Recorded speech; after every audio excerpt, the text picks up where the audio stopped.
Meanwhile, U.S. troops have arrived in Turkey as part of a NATO mission to operate missile batteries along the border with Syria. The deployment of hundreds of American soldiers was signed by the U.S. Secretary of Defense last month. In November, Turkey asked the Western Military Alliance for the deployment of Patriot missiles along its border. The missiles can be used to shoot down missiles and planes. The plan has angered Syria, which calls it provocative. Both Iran and Russia are also opposed to the move, saying it will only add to the region's problems. Let's talk about this with Chris Bambery. He's a political commentator who joins us from London. Well, Chris Bambery, here we have it. We have the U.S. personnel who is on the ground in Turkey, Incirlik Air Base there. The immediate question that comes to mind, are we looking perhaps at this no-fly zone being executed or some kind of military intervention?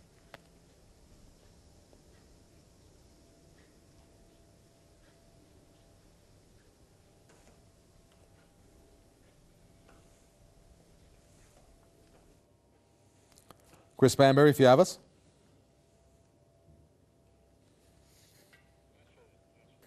Unfortunately, we are having audio problems there with political commentator Chris Bambery. We'll try to get him a little later. I think we do have him, actually. Yeah, Chris Bambery, looking at the U.S. military personnel who arrived in Turkey at Incirlik Air Base.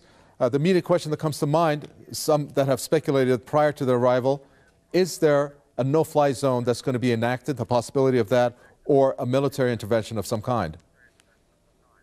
Well, we have to be clear, there is already a military intervention going on with Britain, America, France providing arms. There is reports that special forces are already operating across the border. So there is the beginnings of a military intervention, but this is a serious stepping up, aimed not just at Syria, but also potentially against Iran as well, we should be aware of.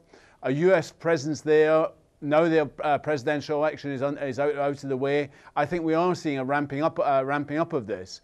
And of course, we know from past experience that America is very good at creating incidents which can justify, as it did in Vietnam, an intervention in a region. So once you have American forces there, something could happen which would give the Americans a pretext for intervening in it.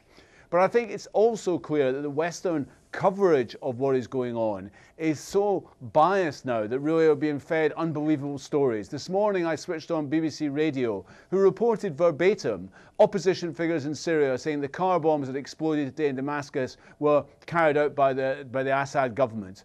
He had to wait some minutes before actually they quoted the government as refuting this. So the media is feeding lies, essentially, about what is going on here, which is creating an atmosphere in which intervention can take place. So I think we have to be on guard very much about this. And the build-up we are seeing in Turkey, I believe, is the beginnings of a further extension of Western intervention, which I think will lead it to be drawing into some sort of no-fly zone or a direct intervention. But as I say, that intervention is already happening, with the West's providing weapons, training, and so on. So it's not a very short step from here to a direct military intervention in this conflict.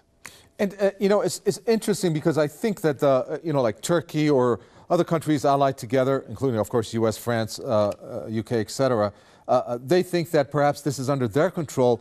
But these insurgents on the ground, these foreign-backed insurgents, not to mention the groups that are Al-Qaeda linked, whether they're unified or not, but they have come out and said, we are the ones who are going to dictate the fate of Syria. Doesn't that run counter, perhaps, to what their foreign-backed countries at this point are perhaps wishing for, that this may go and work against them, the plans, the grand plans that they have? Well, of course, you're right in this. When you have an example in Libya where the West intervened at the top of the Gaddafi regime, but of course things have not quite worked out in Libya as they hoped for. They're not in control of the situation there. And I personally believe a similar scenario is developing where really the West provide the weaponry, but they're not in control of these organizations. It may be some people believe that actually what the West wants is not a formal political solution in Syria in the sense of the opposition winning. They're just interested in creating chaos in order to weaken the Assad regime and weaken the whole situation in the region, which allows to strengthen the West's hand. So it may be that the West is not interested in creating some form of stable political entity in Syria. They're just happy for this to descend further into chaos because it suits their interest and it suits the interest of Israel. But we have seen, as I say, in Libya, a scenario opening up where the West did intervene, and it's clearly not in control of the situation. And I think that is causing deep concern in America and Britain about what the price of a Western intervention would be in Syria. Very well. We'll leave it there. Chris Bambery, it's good to see you, a political commentator talking to us from London.